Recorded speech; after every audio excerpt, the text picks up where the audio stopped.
constitution ñu koy soog maanaam conformé maanaam méngoo na. waaw méngoo na waaw parce que sama nijaay yi nekkee ca Matam war a fondé ñu ngi leen di ziar nijaay yi c'est ce que je disais. ba léegi coow li jeexul de président constitution bi ay nit ñoo ko bind. mais constitution Sénégal tey mën nañ ko changer. mën nañ changer constitution de telle sorte que tey le président de la République pouvoir yu mu am du ko amati y a cette possibilité là. loolu mënul nekk. président bu ngeen ko simee ba mu set dina mel. non waxuma ni man loolu laa bëgg. déjà ñu ngi koy. je dis pas que c'est ce que je veux mais ça peut être. dina yéeme alors président pour boucler. man je ne crois pas c'est-à-dire tey. Est-ce qu'on peut donner la possibilité aux députés de pouvoir dépouiller le président de la République. Qui est la première institution. xam nga loolu xel mënu ko nangu. xel mënu ko nangu loolu bu amee.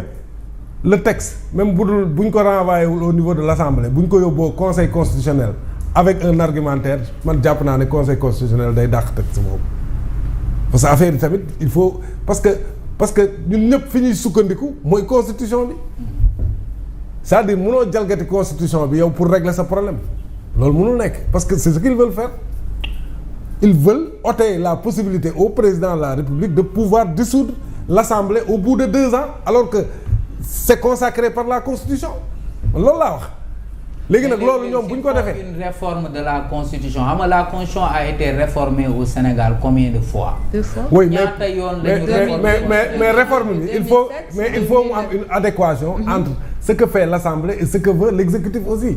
2001 lañu njëkk a def. du am kenn du ko attaquer la preuve la loi du ministre là xaw ma kii li muy wax noonu sax.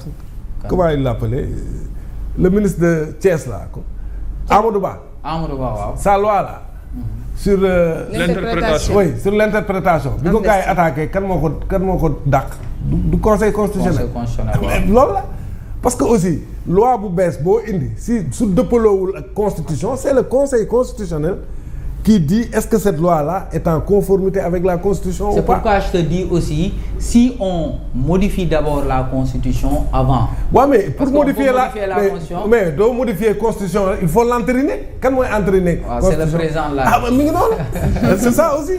Mooy li ma la et quand le président n'est pas d'accord, il peut toujours au-delà de l'Assemblée mais saisir aussi le Conseil constitutionnel parce que c'est des pouvoirs distincts. yoo xam ne au Sénégal la séparation des pouvoirs ça existe. Donc benn pouvoir mënul ñëw di wàññi beneen pouvoir bi rawatina nag pouvoir législatif bu bëgg a wàññi prérogative bu président de la République qui est la première institution loolu xel sax nangu ko leneen li mooy man jàpp naa ne su fekkee ni ñoom objectivement dem nañu bay envisager loolu c'est parce que mais il ne conjugue plus le même verbe. Loolu nekkatuñ sur la même longueur d'onde mais su demee noonu nag pour man.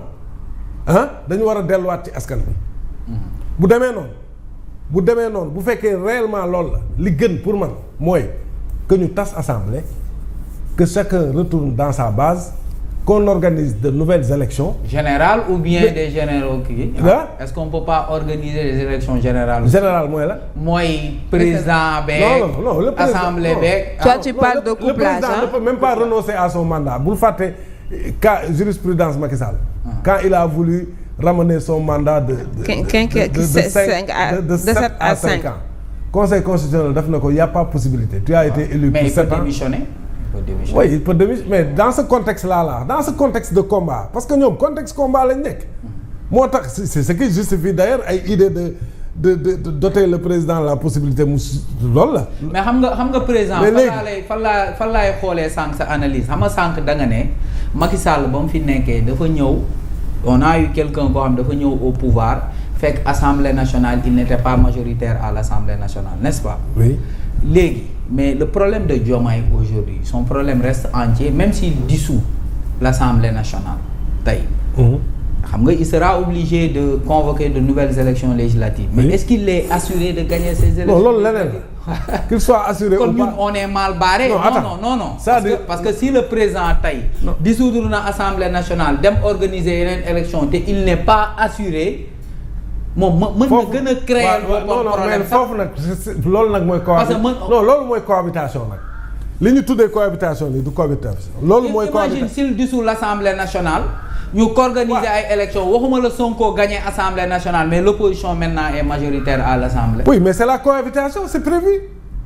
su boobaa tu prends un premier ministre dans l'opposition mais dund nañ ko France. La France a vécu cela le président a perdu des élections législatives. Il a été obligé de prendre le premier ministre dans l'opposition. C'était entre Mitterrand et Jacques Chirac. C'était entre Mitterrand et Jacques Chirac. Oui la France l'a vécu. mais dama ne xam nga ñoom dañoo faroon gagner élection présidentielle gagner am une large majorité pour pouvoir dérouler mais en cours de route dafa mel ni dafa am choc des ambitions pour 2029 loolu nag mel ni daf leen commencer diviser mais su boobaa laa wax mais il est préférable ñu demaat yeneen élection législative pour clarifier la situation su boobaa nag les Sénégalais vont décider s'ils redonnent la majorité aux gens de Pastef et de Ousmane Sonko. mais su boobaa nag le président mais bien sûr si Diomaye a sa majorité mais moom tamit il pourra dérouler pour les 3 prochaines années si l'opposition gagne mais Diomaye sera obligé moom it mu jël le premier ministre dans l'opposition et puis ñu xam ne c'est clair c'est le peuple qui l'a décidé. waaw c'est le meilleur. parce que dès le départ problème yi ñu amoon nii amuñu ko woon dès le départ. moo tax ñu bàyyi ko. donc le choix du peuple s'est opéré sur la première base. et non pas sur cette base de division. c'est ça que je veux dire. su fekkee nag division bi c'est acté mënatuñu ànd te loolu day bloquer dëkk bi mais il est préférable. au mois de décembre qu'on aille vers des élections législatives. très bien pourquoi pas ñu coupler kook élections locales yi. pour économiser un peu. ensuite mais le résultat nag c'est le peuple qui va faire le résultat et tout le monde sera obligé de se conformer au verdict du peuple. très bien c'est important tout à l'heure yaa ngi wax lu am solo parce que pour mën a jël li nga xamante ne moom moo di wàññi les pouvoirs constitutionnels du président de la République foog ñu jaar fi nga xamante ne moo di référendum comme ni mu ko doon di expliquer tout à l'heure waaw léegi dafa am ñaari point rek yu ma bëgg a benn bi mooy président dafa wax lu am solo mooy dafa am jurisprudence bu nga xamante ne xewoon na fi jamono jële passé maanaam ci jël prérogative bu beneen institution yaa ngi fàttaliku bi